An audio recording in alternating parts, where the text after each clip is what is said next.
Let's take a minute and look at the discovery process, the flow from you install Lansweeper, you discover that you create that discovery action and you say start that scan. What happens exactly between hitting start in that scan and that scan actually bringing results into Lansweeper up in the cloud? So to start with, you've created that credential, you've created that discovery action. And when you say go or scanned or Lansweeper just triggers that to run, first of all, let me actually rewind just a hair.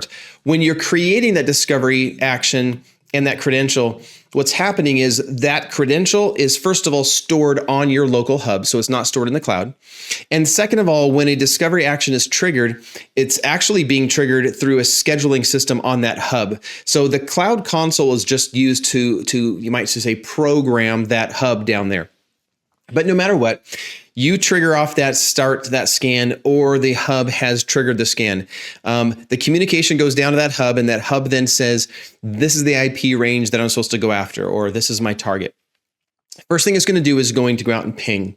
And it's going to find out from that list by pinging those assets, which ones are responding. If a response comes back, a couple things are happened. It will begin to attempt to scan those assets in order. So it's going to scan them based off of the credential order that you've created your credentials in. So when you create your credentials, you can drag and drop and move those credentials around to get them into a specific order. Then it's going to, and the reason this is important, by the way, is if you have a network that's primarily Windows assets, why would you start with your Linux or SSH assets to start with? You really wouldn't want to attempt an SSH credential on every single Windows asset. For one, your security team might not like that. They might look at this as it could be seen as a denial of service or some kind of a hacking attempt on your network. So using the proper credential, at least as quickly as possible, is ideal. When the credential does work, it will then go through the deep scan process with the credential logging in and doing its thing. Again, Lansweeper, when I say the word logging in, I'll use that word carefully because it doesn't need interactive rights. So it's not logging in and clicking around. You can create user accounts that don't have interactive rights. While it's deep scanning, there is a component of Lansweeper called Credential-Free Device Recognition.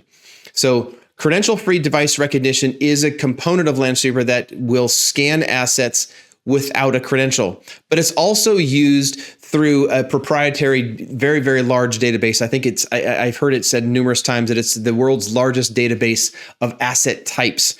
And so we have this through the acquisition of Fing that we've done. It has this huge database that we say based off of the MAC address, based off these few things, based off of the some of the information that we can see, this asset should be this type of an asset. It's also going to discover a bunch of that through the credentialed scan process as well. So it's going to be thoroughly comparing and looking at itself. And then, so the question is then what happens if credential doesn't work? If credential does not work, CDR, Credential-Free Device Recognition, is also used at that point. So a machine might respond to a ping. So CDR then responds and begins to work. What does CDR really do? So the CDR, what it will do, will use the network visibility or the asset radar capability. So that's one of the things it will do. It'll then look and say, does it have network packets that I can capture from this IP address?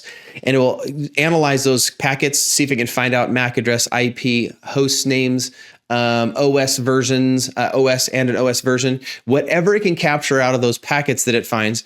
And quick timeout, we're not doing deep packet inspection. We're only looking at unencrypted packets, okay? And so it's going to look and see what it can find, and then that's what it's going to return back to Lansweeper. And ultimately too, then if a ping does not respond from the very first step, then it's just going to simply move on to the next asset or IP address and keep going. So there's a couple different ways that you can see that Lansweeper is doing that discovery process after that ping has a response. It depends if it has proper credentials or not. But the first thing it's going to do is try those credentials. No credentials work. It's going to try that credential-free device recognition. And with that, again, again, restating the CDR capabilities with a discovered asset with credentials and without credentials is still going to use that CDR technology with a packet capture in order to be able to just make sure that all the information we can capture about that asset is as accurate as we can.